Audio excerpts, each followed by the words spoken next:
Hello everyone, আমি স্নেহাশিস ভট্টাচার্য। আমি 5 December 2022-এর batch কেরিওগ্রাফের। তো আমি ফার্স্ট কোম্পানি পাই জাইডাস, আমি এখনও সেই কোম্পানিতেই কাজ করছি। তো আমার বাড়ি হচ্ছে লেক গার্ডেন্স, আর আমি এখন কাজ করছি হচ্ছে বেহালা হেডকোয়ার্টারে। তো এই প্রফেশনে আসার আমার একদম প্রথম থেকেই ইচ্ছা ছিল।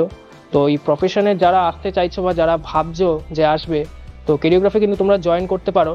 কারণ এখান থেকে যে সুন্দর একটা গাইডেন্স দেয় টিচার্সরা, মেন্টার্সরা, যে বেসিক একটা অ্যানাটমি পড়ানো হয় বা যা পড়ানো হয়, সেটা কিন্তু ইনিশিয়াল ইন্টারভিউ ক্র্যাক করার জন্য খুবই ভালো।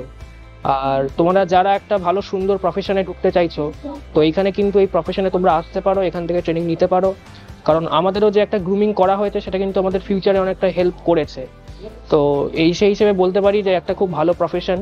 তোমরা অনেকের ইচ্ছা থাকে যেরকম সুন্দর একটা বাড়ি করবে বা একটা ভালো বাইক কিনবে বা এরকম কিছু মোবাইল কিনবে, যাই একটা ইচ্ছা থাকে সবার, তো সেটা কিন্তু এই প্রফেশন থেকে তোমরা করতে পারবে। কারণ এখানে স্যালারি স্ট্রাকচার বলো, ইনসেন্টিভ স্ট্রাকচার বলো, খুবই সুন্দর। তো আশা করি সবাইকে একটা ভালো ফিউচার হবে। তো কেরিওগ্রাফি কিন্তু ডেফিনেটলি তোমরা জয়েন করতে পারো। Thank you.